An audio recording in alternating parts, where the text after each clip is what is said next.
I'd like to put this discussion and this now here at the 11th hour, literally.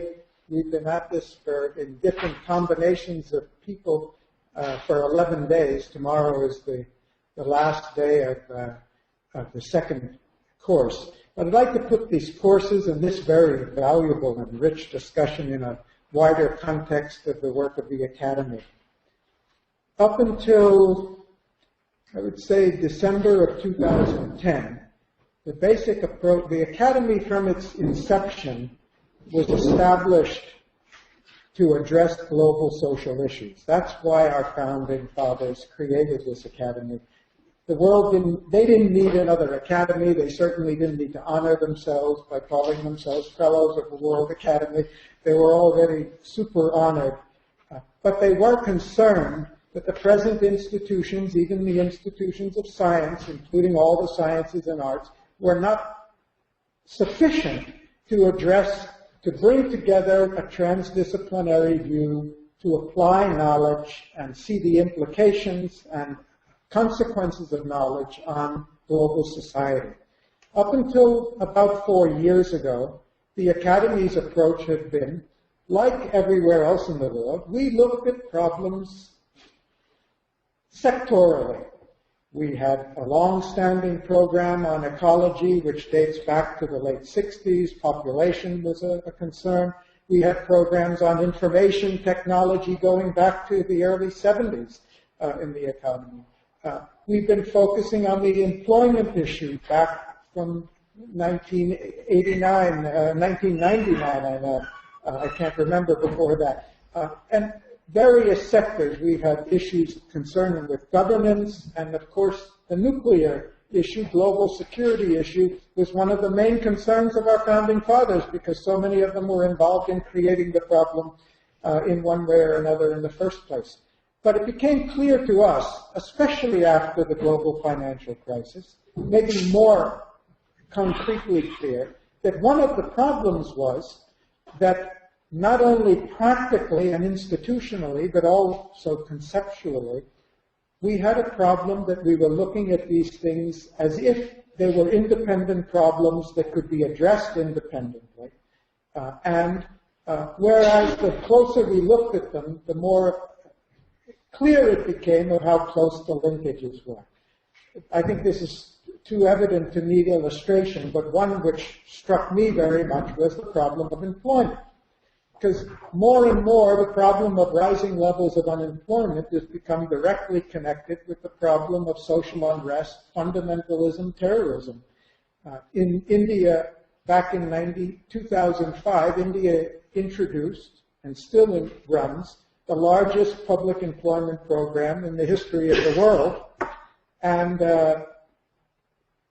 one of the unspoken truths behind that program was that it was done primarily as a security issue, that the government understood that rising levels of disparity, not even rising levels of unemployment, but that because some parts of the society were growing so rapidly and others were not, they saw an increasing violence, increasing fundamentalism in the areas who were now informed about what was going on everywhere because of the supercommunication technology, but hadn't yet been brought in. It's very interesting, not because they were getting poorer, but because everybody else was getting richer and the disparities were growing. So this is just an example of one linkage where they introduced a massive employment program because they recognized it was essential for national security. In fact, a greater concern for national security than perceived threats from across the borders. So about 4 years ago, we started thinking and talking. We did a strategic planning exercise in which Ivo and I and Winston were very active back in 2009-10. Is there another way we can conceptualize the work of the Academy, and is there a way we can take these complex issues and approach them in a different manner? That led to our initiative on what we called New Economic Theory, which was really an attempt to look at economic theory in a wider social context, seeing the implications of it to the rest of the society and see the implications of other fields of knowledge to economy. That quickly grew, and we realized that something wider is needed, which we came to call the new paradigm. And for those of you who haven't had a chance to see it, I've circulated a concept note for our next conference on the new paradigm in Almaty in early November. This will be, I think, the 7th conference. The first one we had was in Trieste last year, and the second one was at the UN in Geneva last year. Ian and, of course, Winston were present.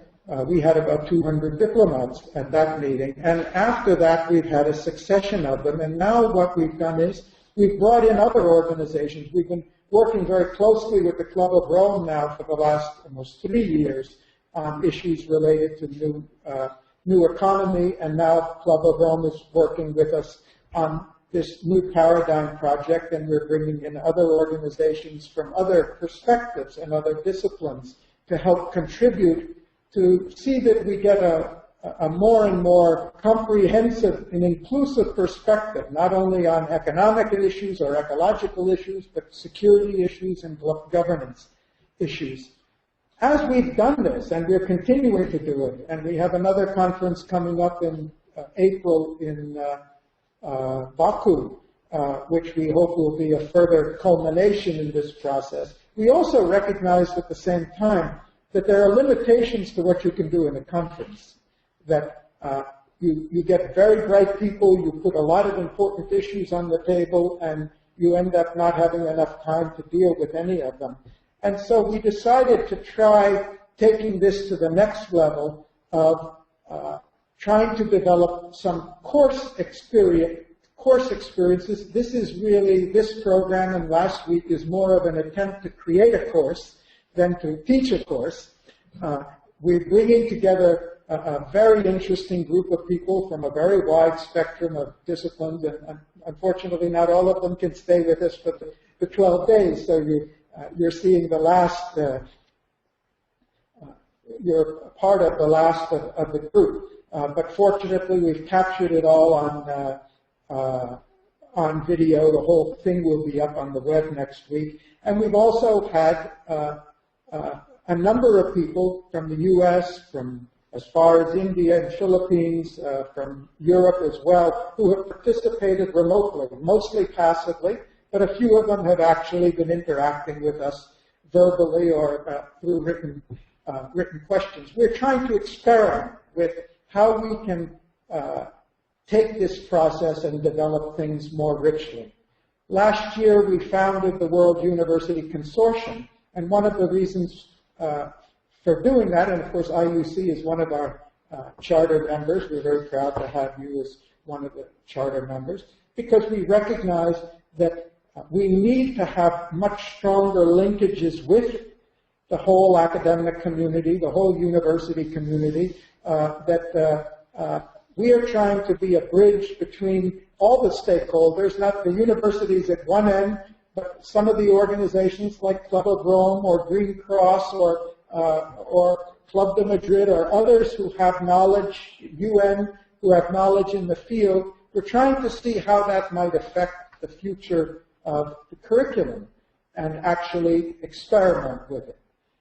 So this effort is really the first step in a process for us in which we're learning, and so far I can only say we've learned a lot, and it's proven to be very rich experience. I'd just like to, we're going to have a discussion now, and this again is a new step that we're going to take. We're taking economic theory as an example of something that we want to do with all different fields related to society, but this is the first one because we've done the most work on it, and we're going to have a discussion. But before doing that, I'd just like to give you the background on where we have come from in the last 11 days. We started out with the premise, a very broad premise, that all of the social sciences are concerned with how human beings accomplish goals.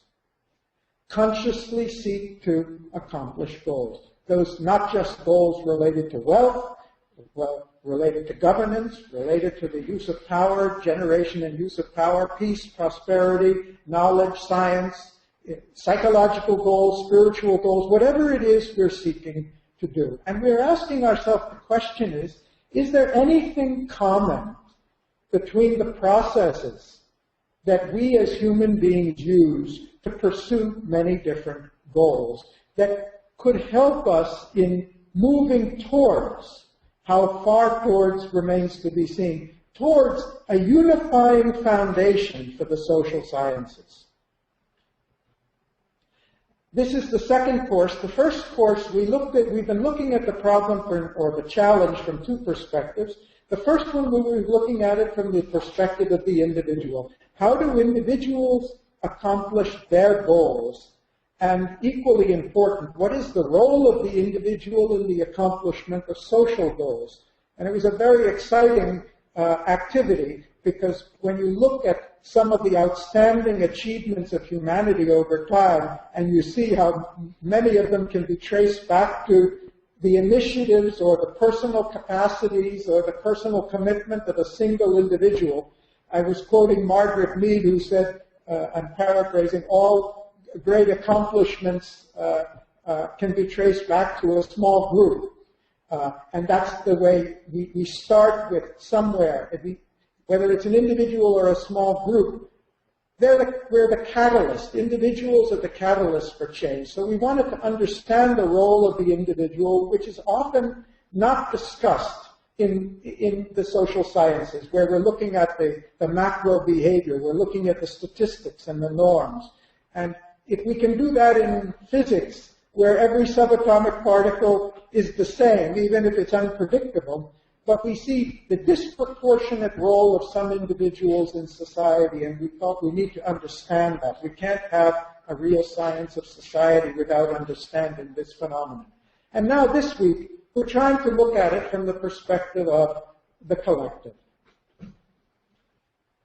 Our rationale, which is really the basis for what we've been discussing, is that the challenge, we're not doing this just as an intellectual challenge because we think it's interesting, but we've come to the conclusion that the challenges we face at humanity today require new thought, new theoretical foundations, as well as new institutions, new policies, and new laws, and many other things. But that it's not enough we try to change things on the surface. We really have to improve our understanding of how all of this comes together.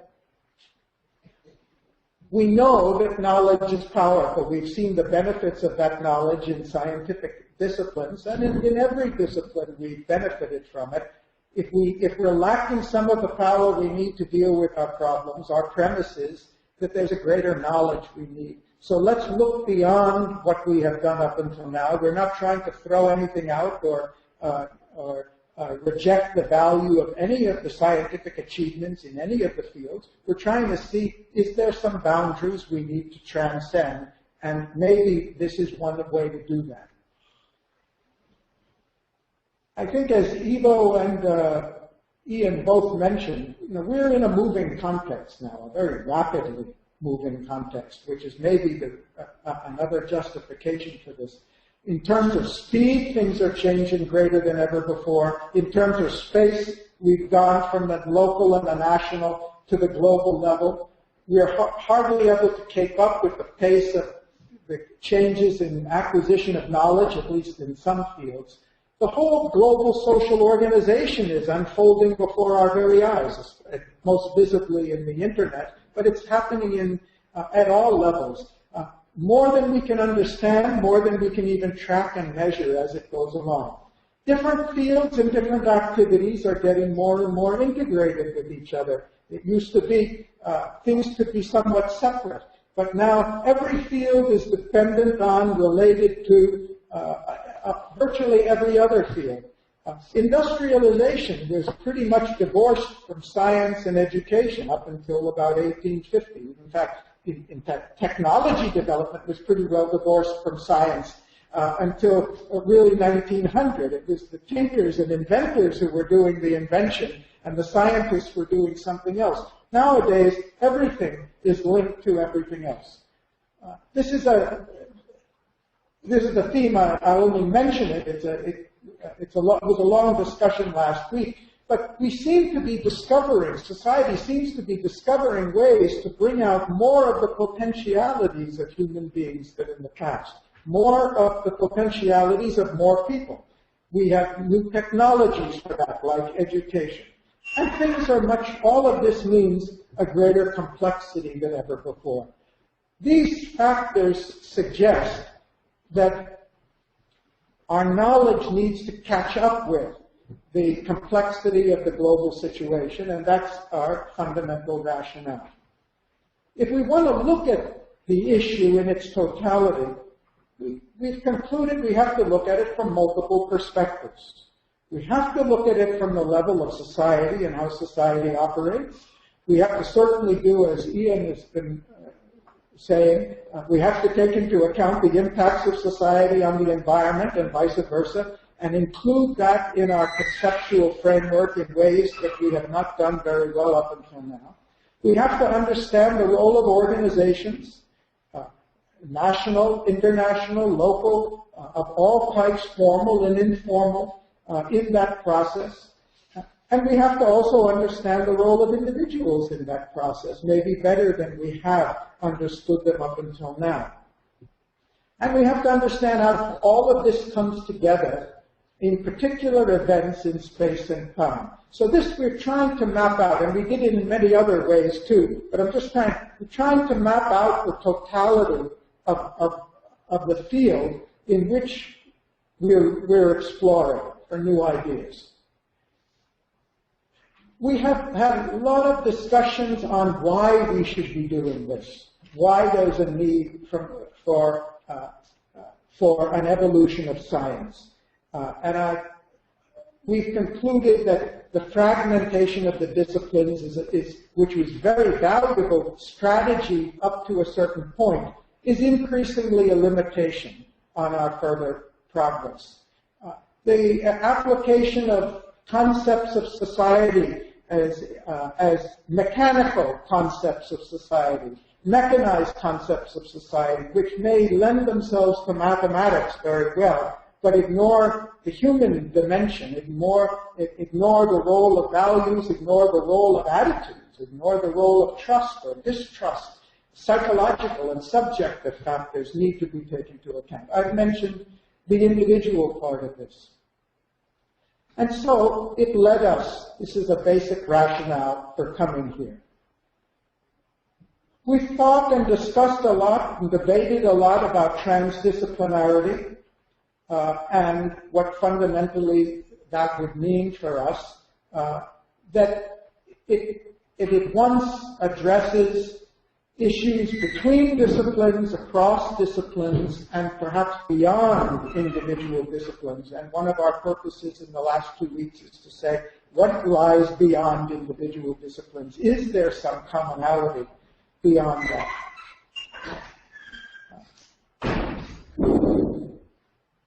Our specific objectives were to look beyond the boundaries, and that's one of the things we're going to try to do this afternoon and see how it works. We've been doing it in an ad hoc way through the earlier discussions. Looking beyond what are the fixed boundaries or perceived boundaries of disciplines to become more and more conscious of the linkages and interdependencies between them.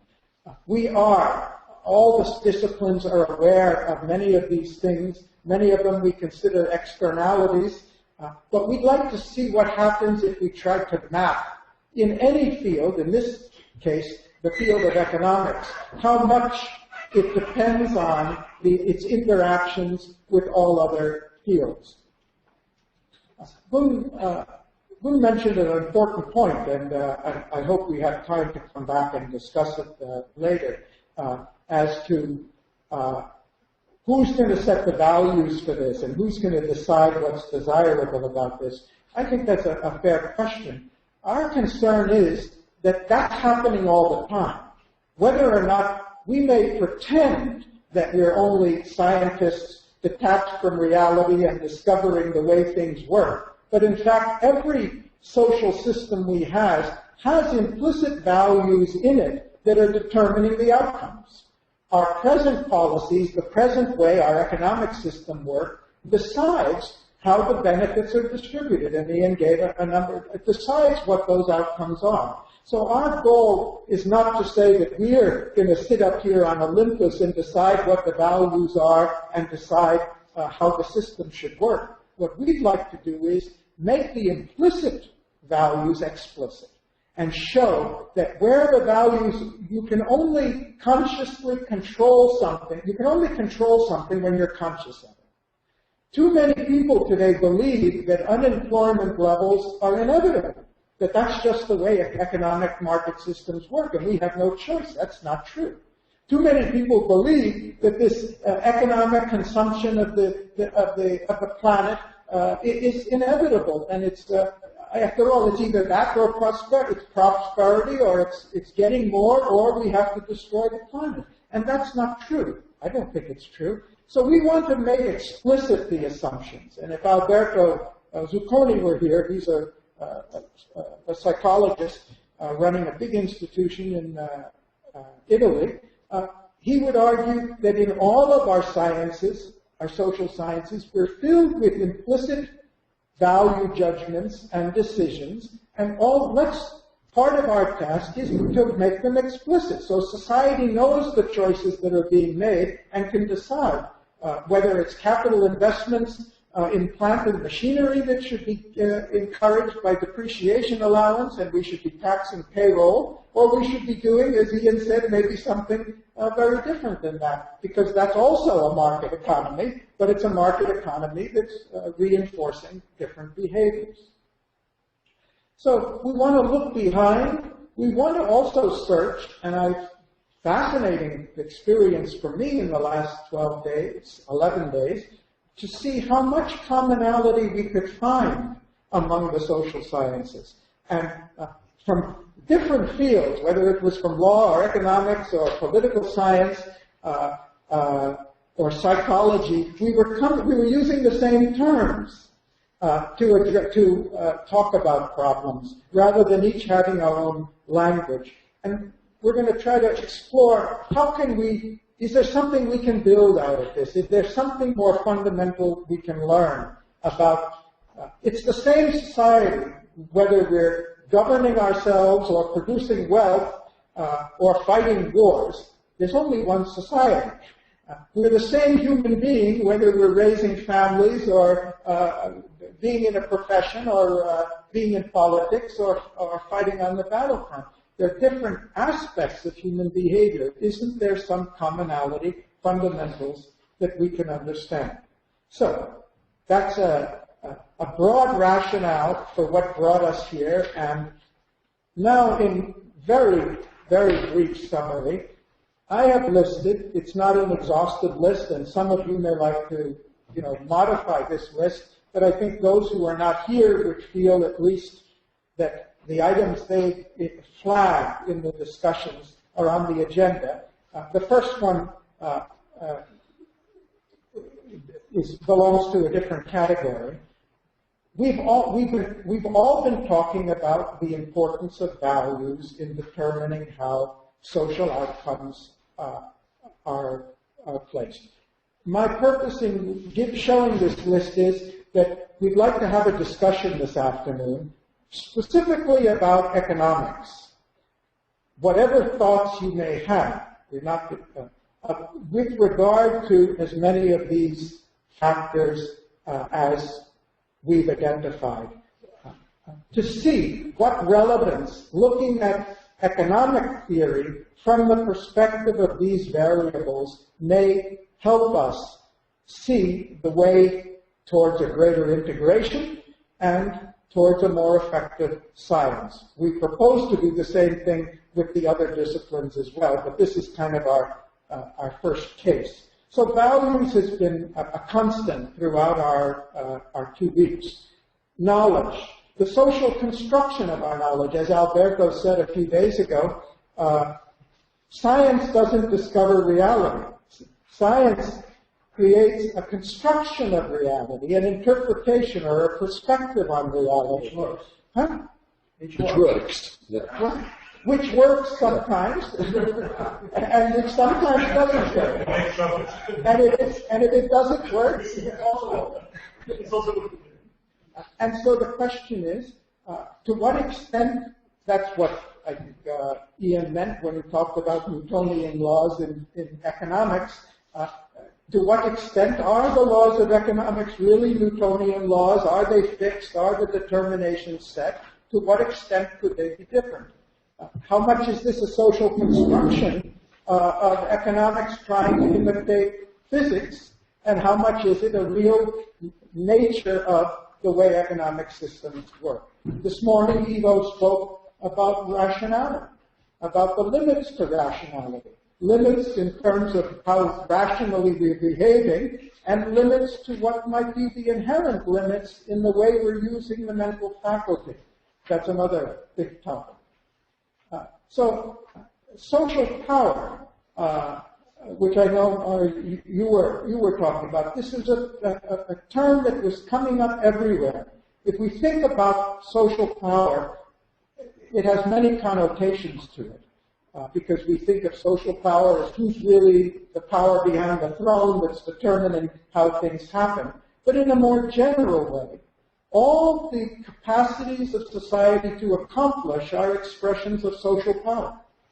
If I can fly from here to New York, or we can speak on the phone or communicate with people on the other side of the world, it's a power. It's a power for accomplishment that's been created by society. It may be a technological power or a social organization called the Internet or something else. So we've been looking and talking about where this power comes from. Winston was talking about it. How does the social power become political power? And how does the society generate political power? How does it become legal power? By what process? These are, so it's an important fundamental concept. So what I'd like to do, if you agree and if you think there's something fundamental missing from the list, we can add it. What I'd like to do is start one by one. We'll see how far we get. But starting with the first one, linkages between fields.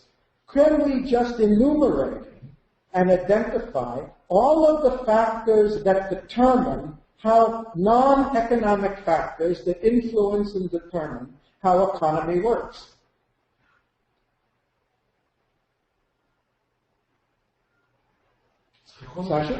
Psychology, or it's very important because the concept of value depends on our personal preferences and the ability to judge all the values, to make a list of priorities while thinking of values. So the real value not outside of the human beings, inside their mind, what they are judging as a real value. So psychology, I think, is very important. Linkage between economy and actually it's a link between psychology and economics. A few days ago, I gave the example of FDR and what he did during the Great Depression to stop the banking crisis after 6,000 banks had failed.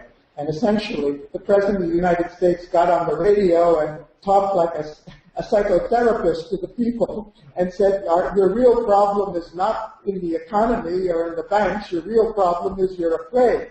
And your fear is causing a panic, and the panic is destroying the banking system, so go and put your money back. He really understood an economic issue in purely not purely, but to a large extent in psychological terms. And the remedy was a psychological remedy, not the economic parts of it, the institutional parts of it, the legal parts of it came later. I wrote an article about the crisis, and afterwards, crisis is among us. So which means that we don't trust anyone who is going to take the debt. It depends on the rush and so on and so on. So I think that kind of linkage can be. I think Ian used the word trust. Trust earlier. And so then it raises the question, how do we create trust in the society? How can we create more trust? And if we could create more trust today, what would be the impact on our economic system? You know, there is a very interesting shift from customer to member. Because of the IT technology, you can join a group on internet, you can discuss, you should send a comment to the company whose good services and goods you're buying, and then it's really changing the role of the customer. I think that the notion of customer belongs to the old paradigm because of the changing and the shifting in IT technology and internet and everything. Yes. I have one idea. I think that somehow we mentioned earlier, or actually we mentioned in private discussion, the real needs of people. What are the real needs, material needs, and needs? That's the basis for the economy, why it should work. And I think a lot, and we mentioned it earlier, something that what are the real needs in different parts of the world didn't we reach at in the Western world a certain level. It's not anymore the need, but rather the system that drives us to have the need, although we don't know. And I think that the whole understanding of this model of economy is based on the assumption that there is still a huge material need. Yes, there is, but in the parts where there is, it's still creating more injustice, I think, than actually providing to satisfy these needs. So there is something really crooked about the model, but I think the question about the real needs is really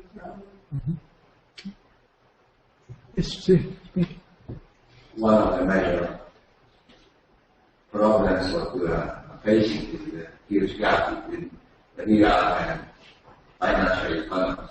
Yeah. How to bridge it. We lost control. Yeah. We have trillions of dollars circulating. We lost the control of money generation.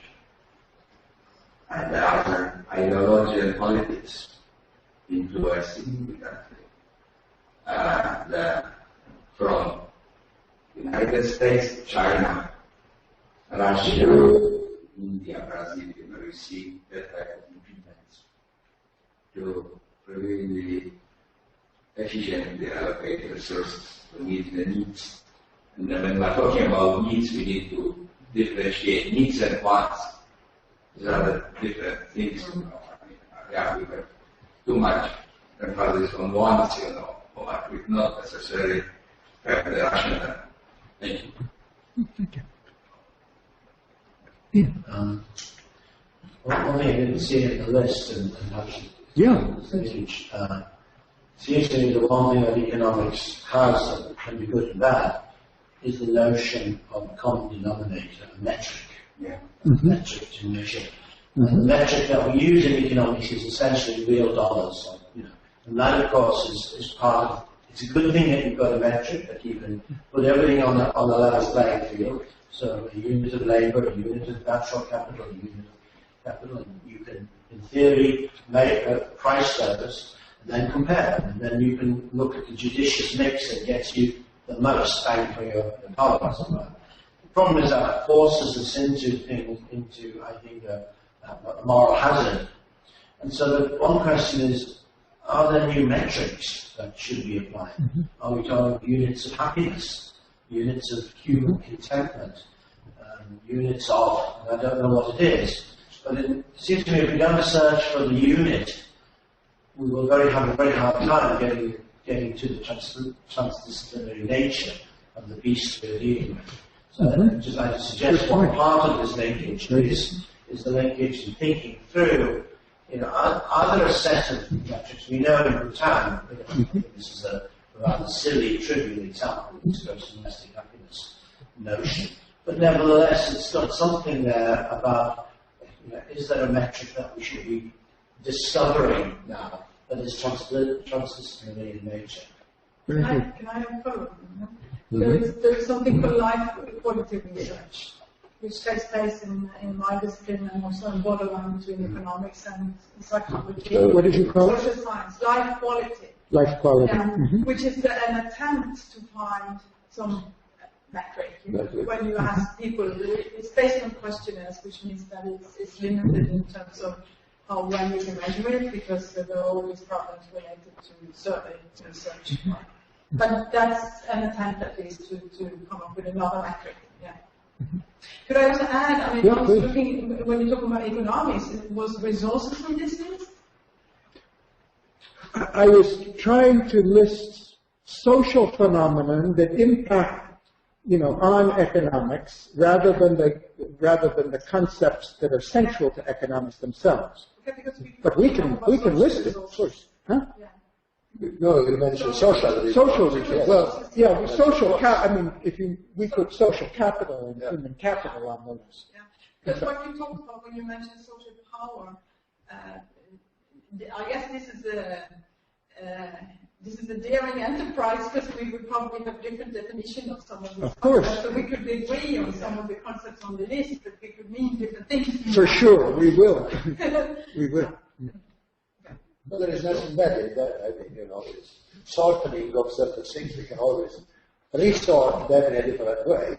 In fact, I'm glad you mentioned the social resources, because one of the most fascinating parts of the discussion in the last 2 weeks has been regarding the fact that human productivity, human fulfillment of human needs, whether they're economic or otherwise, the real foundation for that, we traditionally think the basis of economic fulfillment is production or growing something. But today, 70% or more of our economy is really the service economy, which is based on human relationships.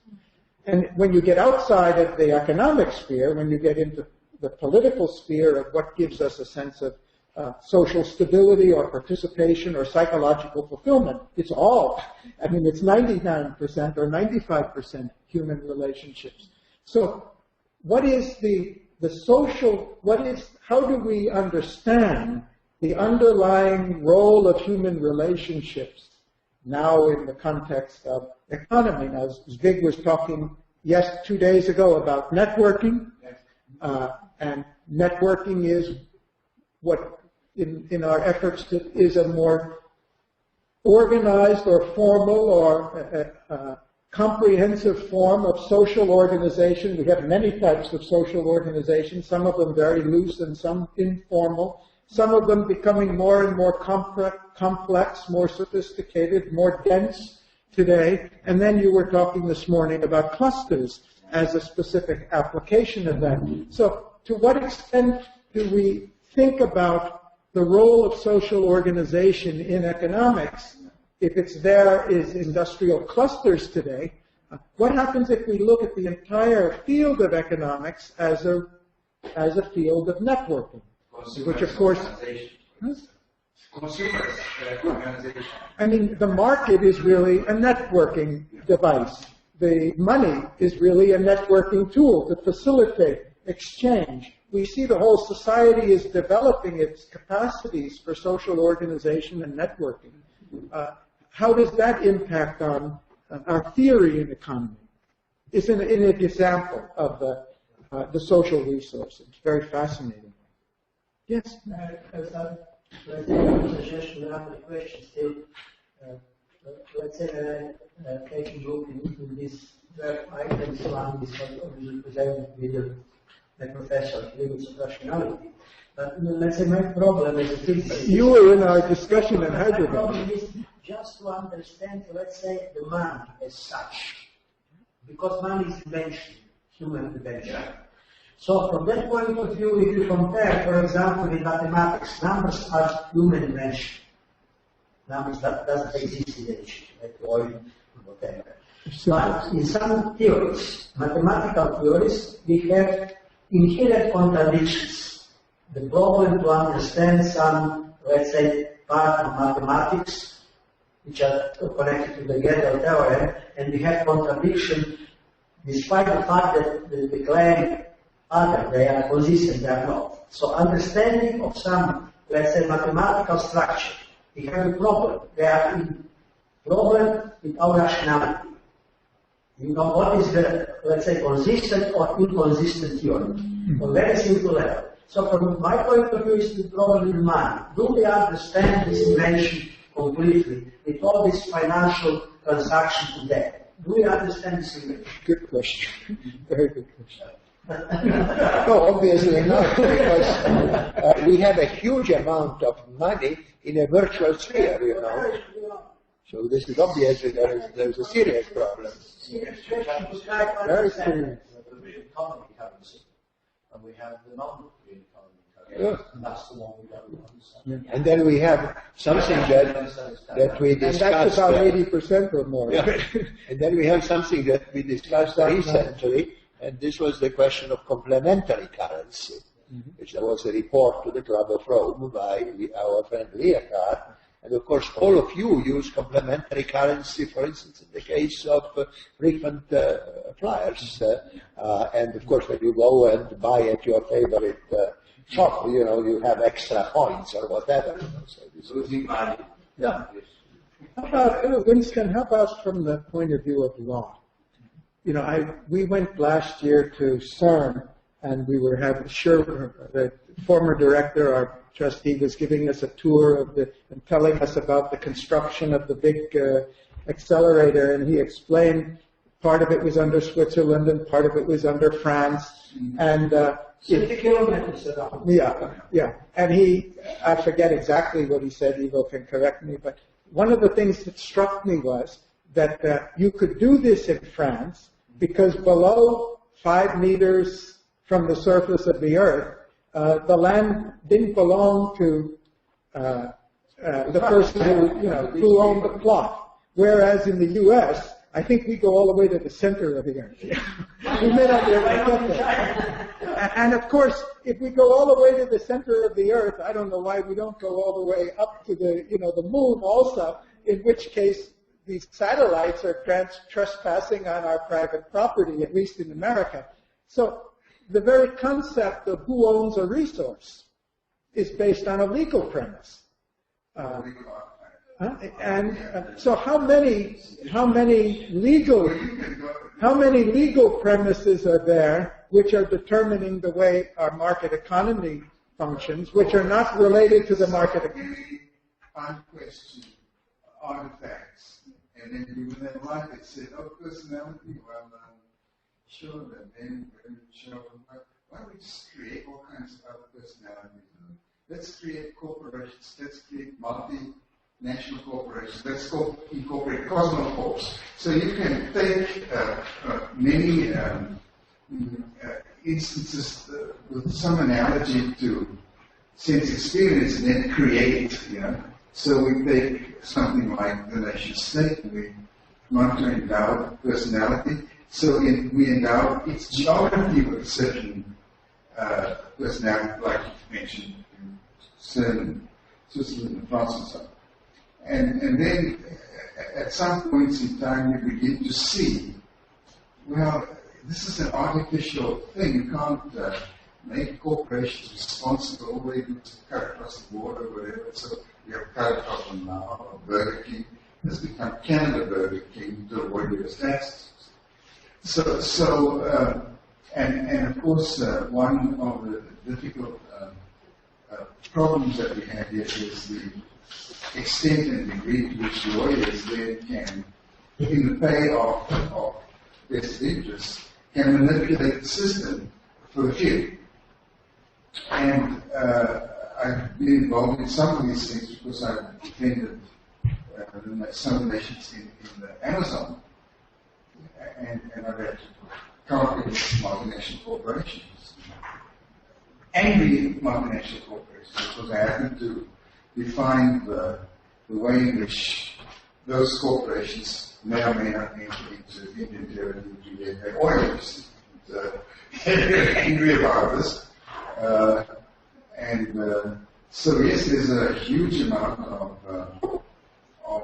challenge both to the ethics of the profession and so on, but fundamentally to that, I think in the US we're still influenced by the the statement of Holmes that, should everyone understand law, look at it from the bad man's point of view. The bad man wants to know not what's good or whether it's a good idea to honor a contract. He wants to know what's the cost of breach. I don't want to honor this contract, but if I can get away with it by paying a little bit less and doing something else, that's what I'm going to do. It's not morally. And so that's a big challenge in law, and you made it for some years ago.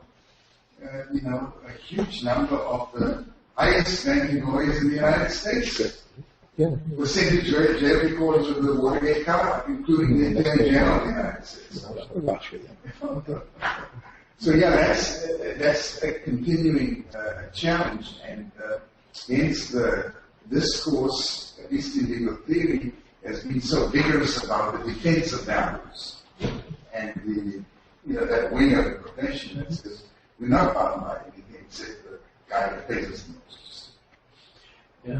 What I don't know if it's transdisciplinary as far as I know is what is the unit of account? What is the boundary conditions you set on the economy?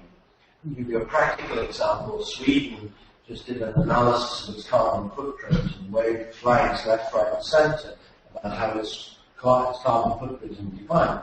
It declined because it closed all its factories, but all in China and re-importing. So the unit of account and the boundary questions are a damn sight more complex today than they've ever been. And I think that is it's this global versus local issue. But it's not just as simple as I think we once thought. It's not just a trade issue. It's a much deeper and more profound issue. The boundary questions you raised. In fracking, it's quite interesting to see American companies in Britain, because as you said, in America, the individual farmer would own all the land and can damage the water system there and allow it to go to downstream. In England, you don't own the. So I think the boundary questions are ones that have to be dealt with in a fundamental. At least to make them explicit. Because that's how, our copyright and our patent laws work that way. I don't know if anybody knows the history better than I do, but the copyright laws have been pushing the boundaries of it used to be 50 years after the author's death, and now they've got corporations like Disney who are getting up to 120 years, or perpetual. And that affects the way economy works. That affects the pricing of our medicines and of so many things and the access to information. Even if it is a copyrighted or patented material is based on hundreds of years of cumulative knowledge that's been taken free by somebody, they add something to it, and for 100 years after that, they claim everything. I'm not saying it's right or wrong. I'm saying here's an area where the way our economic system works is based on factors that are beyond economy. Yeah, just to add one thing, the strategic position of major economic forces in the US is to fight tooth and nail to be free to move their assets abroad. And at the same time, they want to make sure that there's not going to be any regulation, either ethical or treaty or whatever. So what they look for is a legal vacuum. You want to move to any place where it's a non-regulatory context, and then you can pollute, you can do anything you like, but you're not accountable for it because outside of the effective legal and political jurisdiction of a concerned body policy. Which really, the consequences are still there to get. Which really illustrates the obvious that there's no economy without political economy, that the economy doesn't exist in itself. Labor laws are the same thing. No, labor laws. As my knowledge, the UN has not a great document, but it has a code of conduct for multinational corporations. And they have to write it, but I don't think a single multinational corporation has ever signed up to the code of conduct, right? Ethical conduct. And most recently, the report analysis was fine for multinational corporations who were torturing their people. We're not going to be accountable. I have a question maybe for Ian, but it's something I think we've talked about earlier. the traditional economic concept of efficiency is defined quite in narrow terms. How much of resources do you put in to produce something, and what do you get as a result? But we have taught many times, and others too, maybe it goes back to your comment, Boone, about public good, is what happens when the economic activity measured in strictly conventional economic terms is highly efficient, but the costs to society of that are much greater. But economically it's efficient. No, financially it's efficient, but not economically. But that is a big factor that I've noticed in a lot of the economic discourse over the last few years. People misreading financial rates of return, economic rates of return. And we've made the seem to be the same thing. Now, a good financial rate of return may well be a negative economic rate of return. I mean, one of the classic examples is in employment. We had a conference on global employment challenge a few years ago, and Randall Ray from the U.S. was one of our speakers. And they have quantified that the cost of unemployment in the U.S. is greater than the cost of paying a salary to a person to get them to work, in terms of deteriorating health care, higher crime rates, imprisonment, and other costs to the society. But so, in looking at economic, is in order to pay for those services, you tax labor even more. Right. So you get more. You have a vicious circle. If you tax the employer, social costs are not high, are not taking so long. You get a very different outcome, which is, I think, this business of getting the playing field level in economic terms and resource terms to the real value you attach to labor, the real value you attach to natural resources. That's where it's so out of alignment that it's inevitably going to drive us towards depleting natural resources. And we do it, by the way, secretly, because we think we're actually depleting built capital. If you analyze built capital, 90% of it is natural resources: water, energy, sand, cement, whatever you might, and glue to put it together, as it were. So I think that is the understanding between financial or market prices and real resource costs is absolutely right. Absolutely central. Bora, you wanted to say something? Yeah, one thing, two things. One thing that actually kind of goes to the same line with Winston and Garry were saying, and I just put it maybe in a different way. The drive for profit endangers other than economic, other than financial, social spheres, so such as health, security, peace, and stability. So I think what we need, what is needed is to set a criteria once this middle economic or financial sphere actually crosses this boundary and enters to endanger other social spheres. And on a more theoretical level, I think what we have is economic liberalism, but we don't actually have political freedoms and civic freedoms in the full sense of the global scale. Another area is education. I mean, the data are pretty clear across the globe. There are always a few exceptions, but across the globe, higher levels of education means higher rates of employment and higher incomes as well. Now, how would an economic system address education if we really wanted to maximize the development of human capital for social welfare and for individual welfare, and how would that system work differently, theoretically or practically, than it's working now?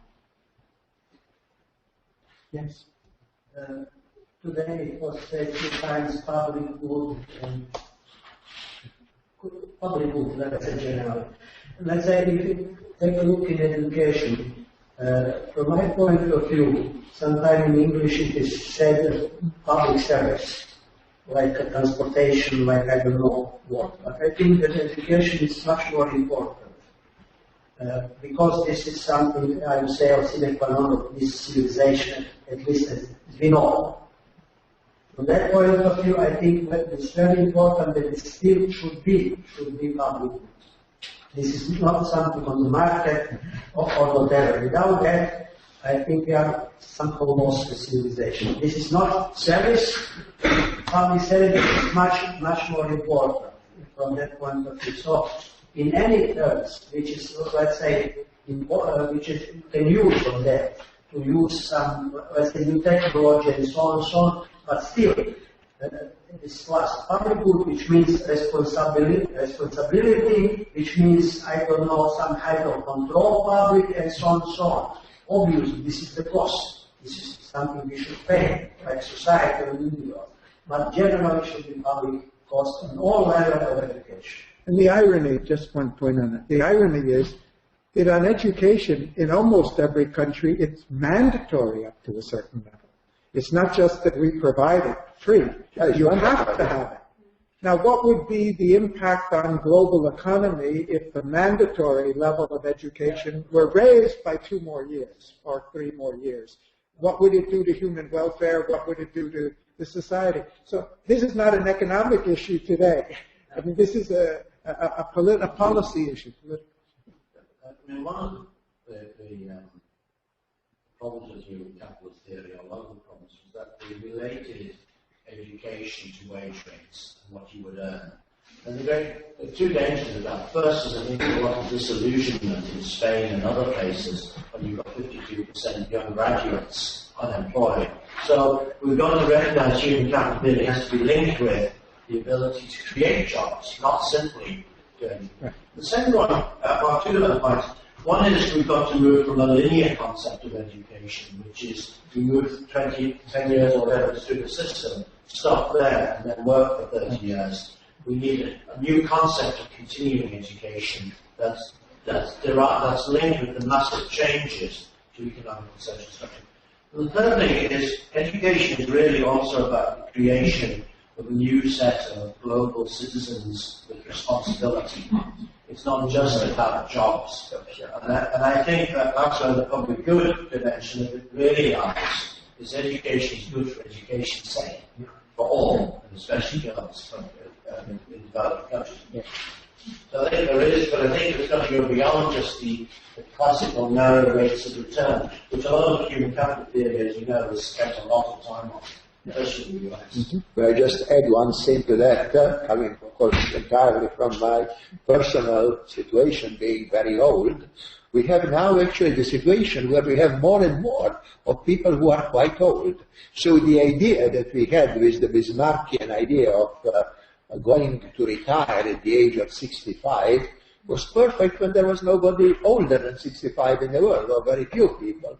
Now when we have, it is pushing to roughly 20 to 25% of people older than 65. And what do you do with these people? You know, I mean, yeah, and of course, yeah.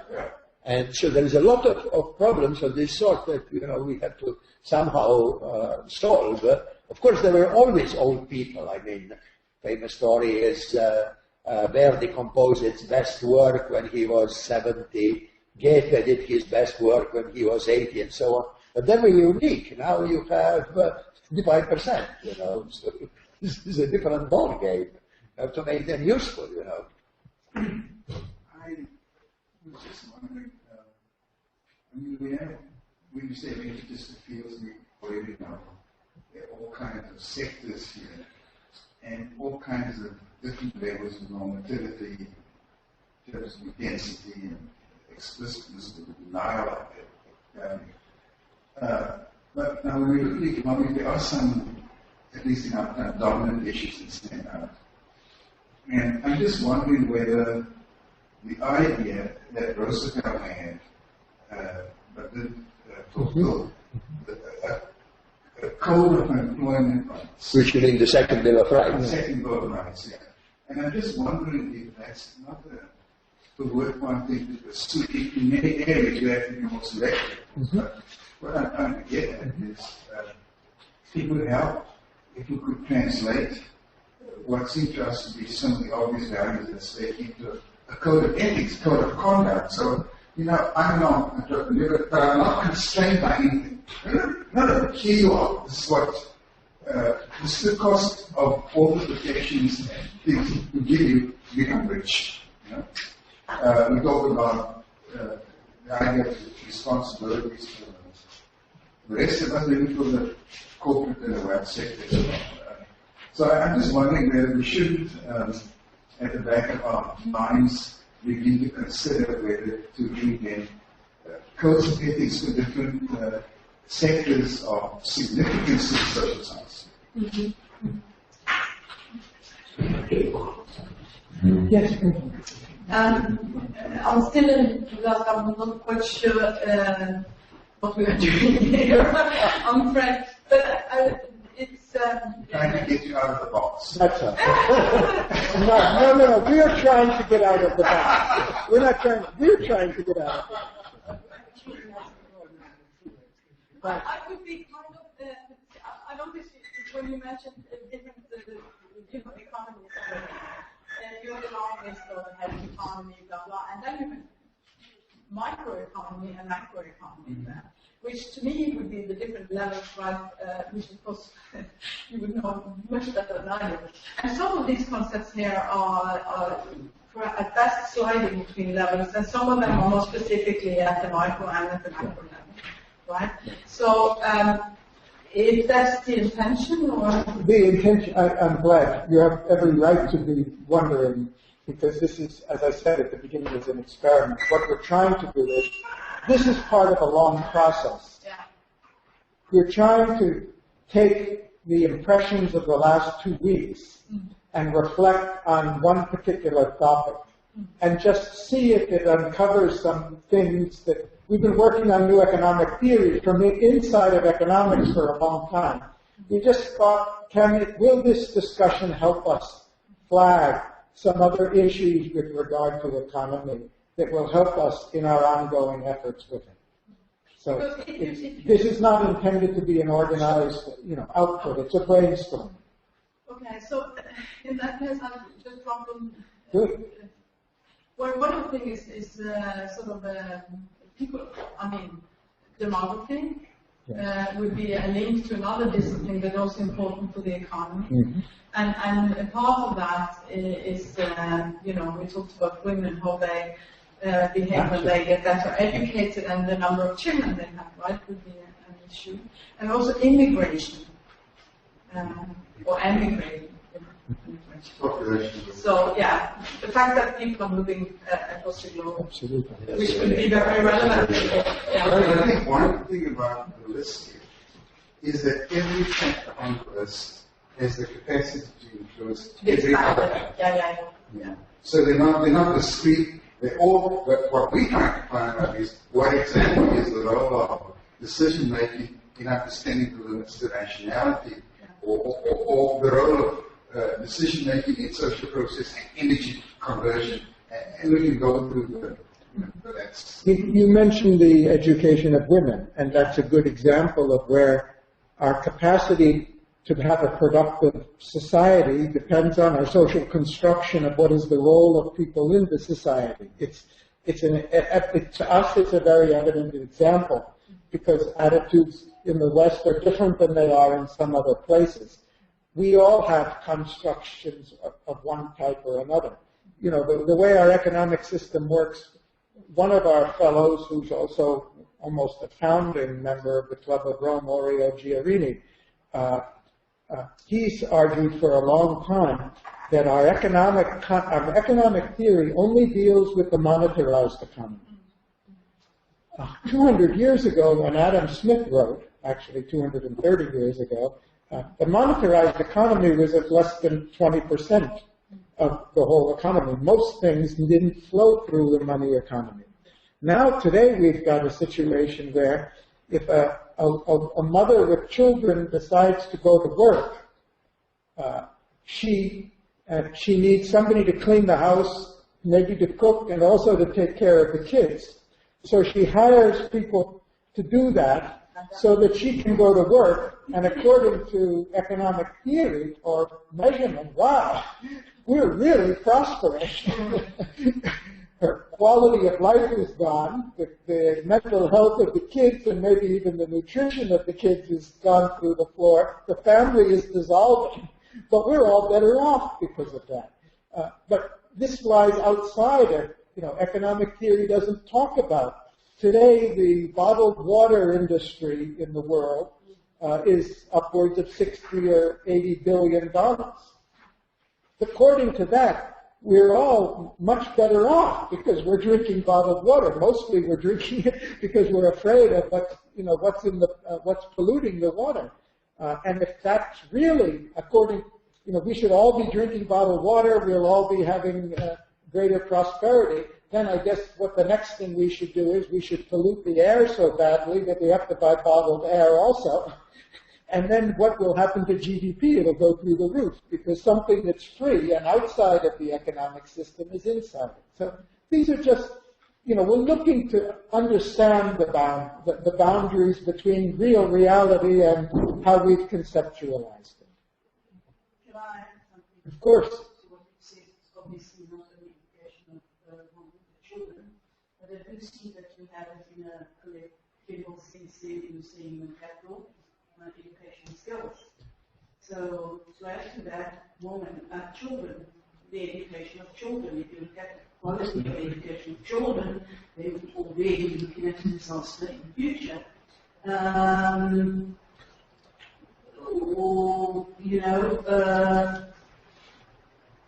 When I am a non-economist look at it objectively, to me the biggest problem is the power of global investment, monopoly, corporation. Yeah.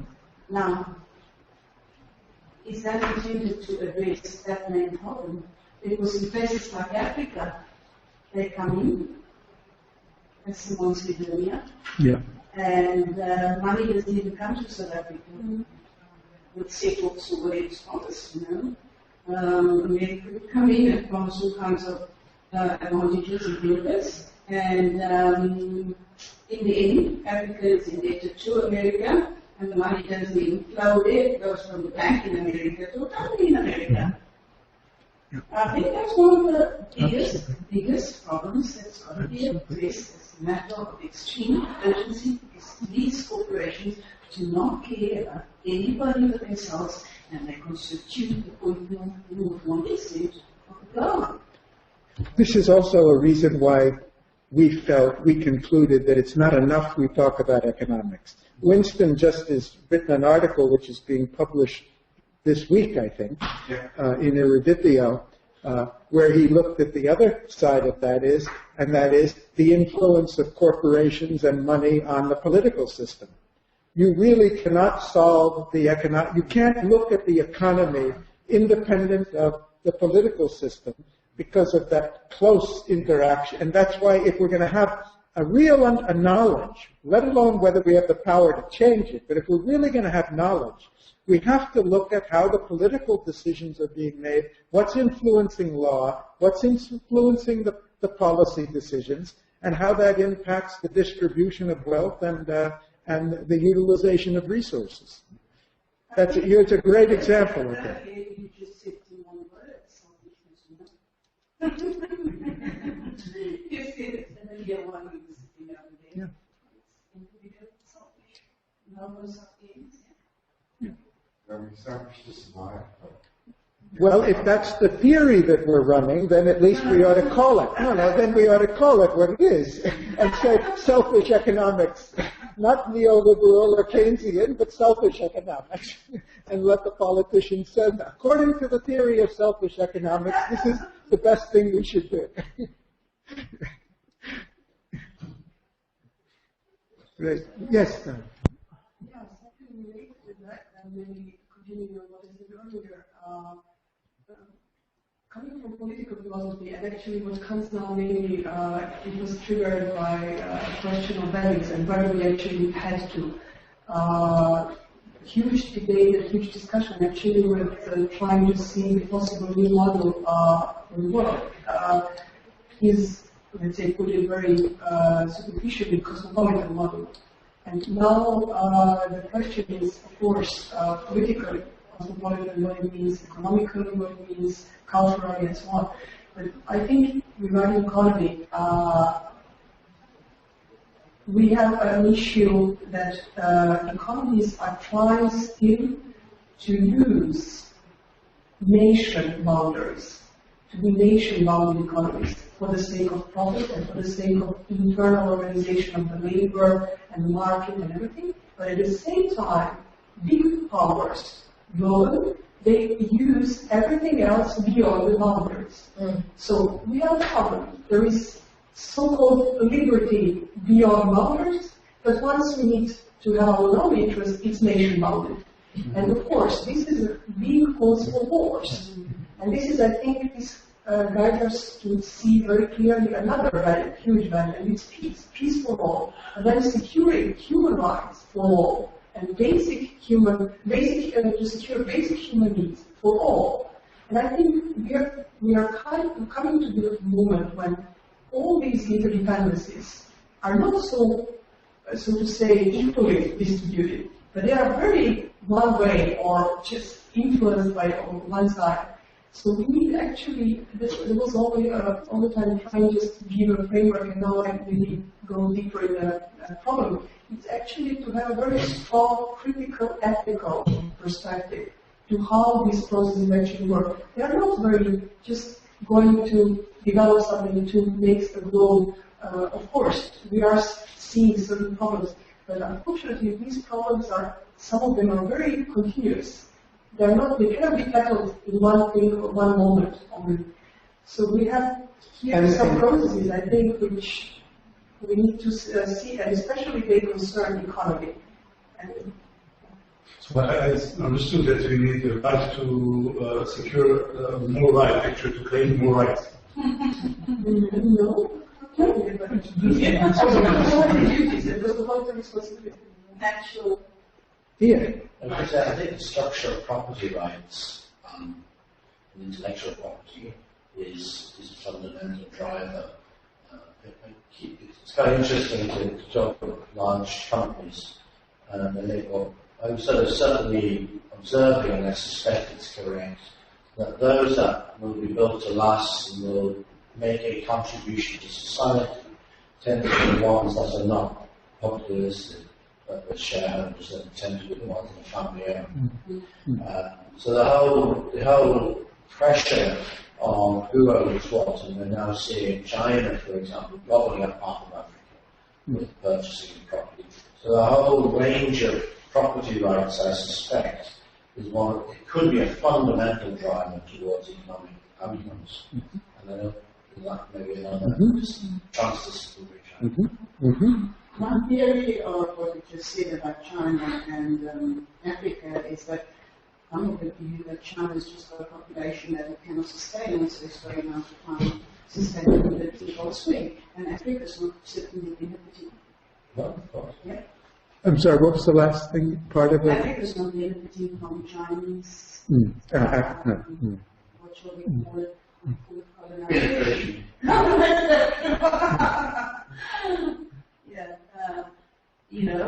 China has gone out there to feed their population, and I was spoken to someone from Gabon, and there's a theory for Chinese where in Zimbabwe, now in order to own mines, you have to be indigenous if you want to see. So what the Chinese are doing, they're intermarrying the Zimbabweans in order to achieve that. In Gabon, for example, I was told by another friend that, they have these huge forestries, and they are so isolated and so valued and treasured, and nobody enters the territory. You have pygmies living there. And guess who's living opposite the pygmies and intermarrying the pygmies of the Chinese? Now, to what extent are they going, to achieve that goal of feeding their people? It's very complex and interwoven.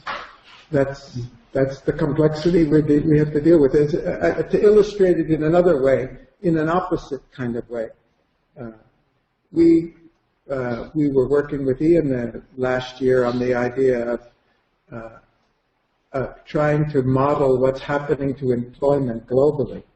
Because traditionally employment has been regarded as a function of national policy. But we listed at least 50 factors that are impacting on employment in different countries that are coming from the external environment today, which really are reducing the power of national level policy to impact on what happens within the country. But there's another, and which also shows if our economic theory says this is how you handle employment because it's done at the national level, when so many of the factors are international, then we have to think about what is the theory of global employment? Is it a zero-sum game, which is kind of the way it's often depicted? So we did a back-of-the-envelope calculation, because that's all that the data was available for, not any other reason, to try to estimate, just to turn the other thing around, well, how much employment is the U.S. economy generating outside of itself? We can do it for pollution, too. I'm sure that's probably been done, to show that our contribution to carbon footprint is not really going down. We're just making those footprints in other parts of the world. But what we found was that in many of the, even though unemployment was going up to, at one point it was up to almost 9.5% or something like that, if you really looked at what had happened over the 10-year period, the total contribution to employment in the U.S. was about 110% of the jobs within the country. That is, we had created so many jobs outside as well. So if our goal, if the goal is to look at things globally and how do we manage global resources in a way that's going to be effective for all, we really need to look at many of our traditional constructs and concepts and ways of measuring. And what would be the strategy for global full employment? National full employment you might get by exchange rate variations that would depreciate your currency and and just become the sole exporter, which is China has been doing for a long time. But how do you do that in such a way that it's not a zero-sum game, but it actually creates the most for everybody? I don't think we have those constructs today. Even if we don't have the answers, at least we can raise the questions and flag the issues. Yes. The issues of a moral hazard on that is really an important one. Same thing, Obama's done more for jobs than any American president, probably in China, not in the US. That wasn't a compliment when he said it. But it does raise the issue of unemployment. When we think of full employment, I think of it as a national thing. But of course, there's a moral hazard there. If you know how to create full employment at the national level, you are going to get more people coming in. This is a good example of basically full employment, and it's had an influx of people. So we have to therefore have the values of being a global citizen and be able to be proud that we've created something global. In America, actually, I once had a concept we're trying to develop, which is not to talk about a country's development aid, but its development impact. For example, America, in terms of medical education, has probably done more for the world than all of its development aid by just bringing people in. Obviously, it's earned more by having trained people out, people trained outside and get their initial training, and then they come to the States and get 1 or 2 year top up, and you end up with a fully fledged, fully educated doctor. And all of that was larger, the value to American society was larger than all of the development aid that had ever come out. A study that was done a few years ago.